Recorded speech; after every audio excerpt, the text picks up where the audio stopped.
Hello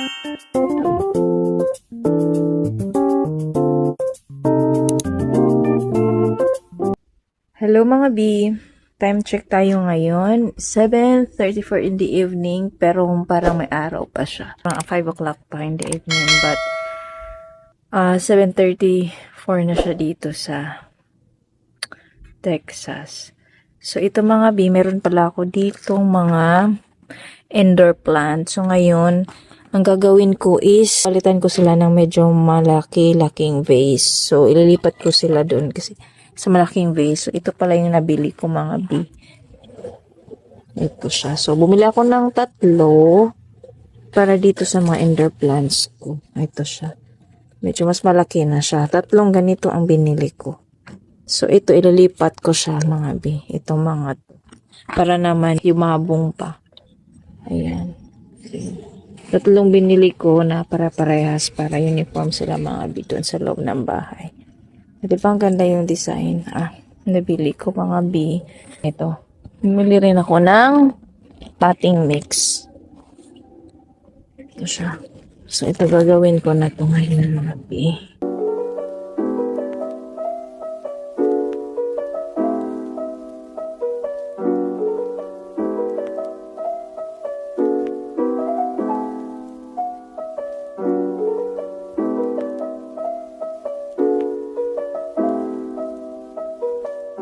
So, ito na mga B.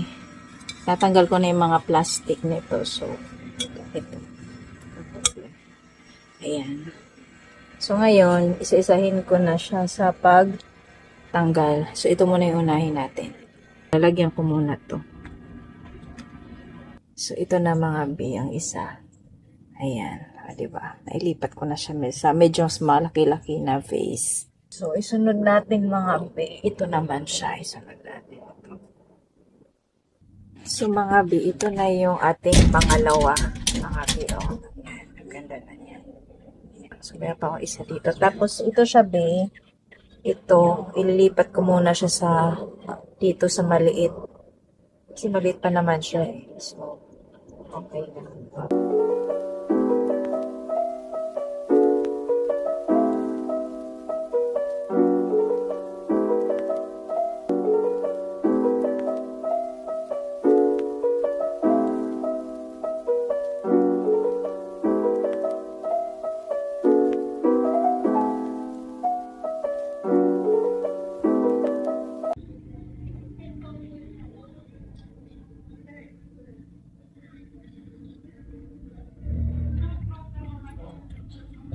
So, ito na yun mga B, yung ating, ang tawag ni snake plant ba? So, ito yung pangatlo. Itong bamboo natin, ito. Yan, ililipat ko rin siya mga B. So, mga B, tapos na ako. So, nailipat ko na yung mga halaman sa 4 na vase. So, ito yun mga B, pakita ko sa inyo ha. So, ayan na sila. So, 3. Ayan. Ayan na sila. Tapos yung isa nandito. Ito. Yung ating bamboo tree. Maliit lang kasi siya. Tapos ito yung panglagay ko naman. Pangpatong ko para dito sa 3. Para hindi mano ng pang avoid sa scratches. Ipapasok ko na to sa loob. And didiligan ko sila ng konti. The next day. Good morning mga B, time check, 7:30 in the morning at nag-aya yung asawa ko mag-breakfast daw kami sa labas. So, ang ganda lang ng panahon mga B, tingnan niyo oh.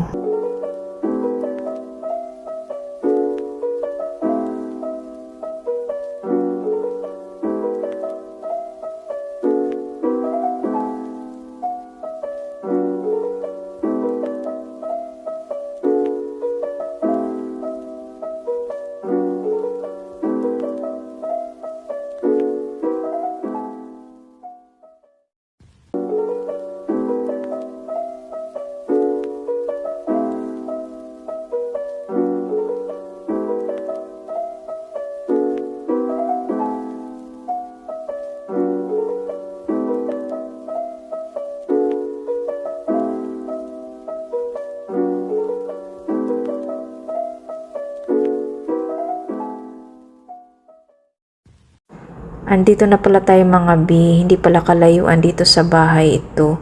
Lapit lang, mga 20 minutes away. Nadadaanan namin to pag pinupuntahan kami ng asawa ko. Tsaka, masarap na talaga mga pagkain nila dito mga B, yung breakfast nila. Tsaka yung biscuits nila, freshly baked. Ayun, dami rin tao, daming kumakain dito mga B. Hanap lang tayo ng mapaparkingan. A few moments later. So, nasa loob na pala kami nito mga B. Ito yung akin, hot chocolate, tapos asawa ko naman is coffee. So, habang nag-aantay kami mga B sa aming in-order, ito pala yung sa loob nito. Malawak siya mga B. Usually kumakain is mga American. So, ayan, ito na pala yung aming in-order. Yung sa akin, dalawang sunny side up egg, patty burger, tapos hash browns.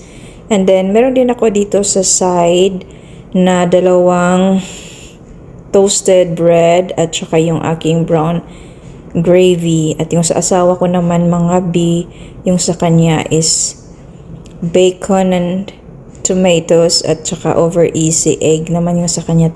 Tapos ito yung sinasabi ko sa inyo mga B, yung huge biscuits nila, freshly baked at yung kanyang gravy. So ayun lang mga B.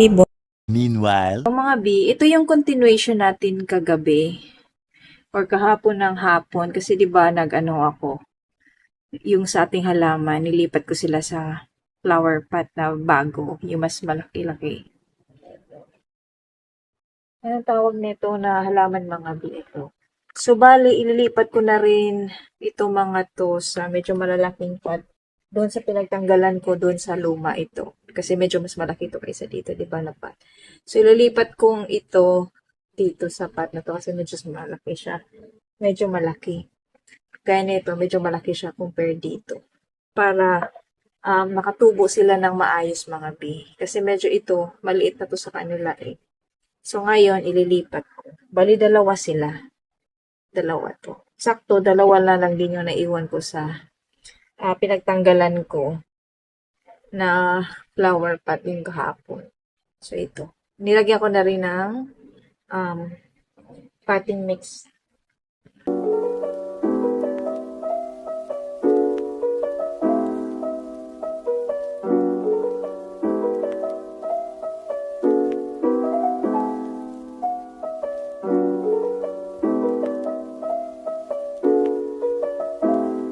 Poinsettia yata tawag nito na bulaklak.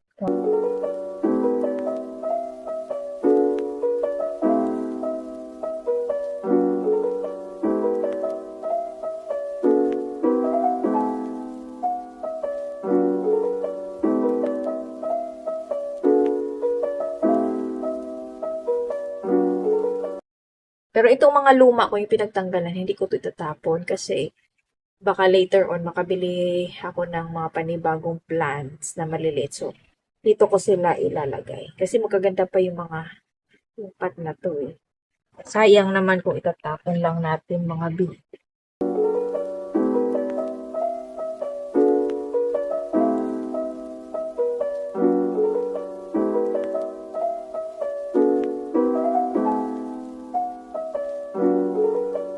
Mga ganitong klaseng bulaklak, hindi naman siya araw-araw talaga natin didiligan.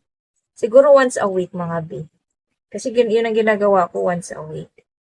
Kasi hindi rin maganda pag yung mga indoor plants, araw-araw natin silang didiligan. Kasi nasa loob lang naman sila ng bahay. Nakaka-relax kasi pag maraming halaman sa loob ng bahay. Tingnan. Maganda tong nabili ko na potting mix kasi may kasama na siyang lava rock. Hindi talaga siya puro lang. Soil. May kasama na siyang pang indoor plants talaga siya mga. Amaya after nito mga B, mag-ano din ako. Lilinisan ko rin yung playground ng aking mga alaga kasi matataas na yung mga damo. So, magmo-mower ako dun. Tapos, meron doong maliit na parang flower bed na ginawa ko din. Ayusin ko din yun kasi tumubo na yung mga halamang damo. Tapos, meron ako doong lemongrass. Kasi yung lemongrass ko, natuyo siya, naluto nung nakarang winter. Kasi nga, One time snow dito sa amin. Pero one day lang din naman yon. Naluto talaga siya. So, hindi pa naka-recover yung aking mga lemongrass. Dito siya nakatubo ulit. Pero sabi naman nila, tumutubo daw yan ulit. Siguro tanggalan ko lang nung mga yung mga tuyong dahon niya. Para makatubo ulit siya ng mga panibago. Ganun na lang gagawin ko mga bi. Yan yung unti muna. Yan ang ginagawa ko.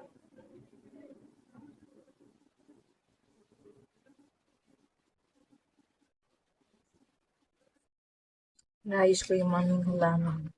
So, ito na yan mga bio. Ang ganda na siya tingnan.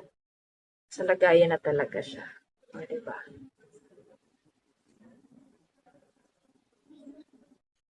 Kasi ito dati, nilagay ko to doon sa may, sa may lababo. Pero hindi ko na siya ilalagay doon kasi hindi na siya magkasya kasi medyo malaki na yung kanyang face. So, doon ko na siya ilalagay doon sa aming mini bar table. Ito din. Ito rin siya mga biyo. Ganda na. Ganda rin kasi pag may bulaklak din. Hindi lang plant. Meron akong daisy. Yun yung first ko noon bahay, yung sa bahay, yung nandito ko, unang bili ko. Ito mga bi, ito, lilinisin ko to later, tapos itago ko lang sa storage namin dito sa garage. Just in case, in the future, makabili ako ng panibagong halaman na naman, so at least may makagamit ako. For now, yan lang muna.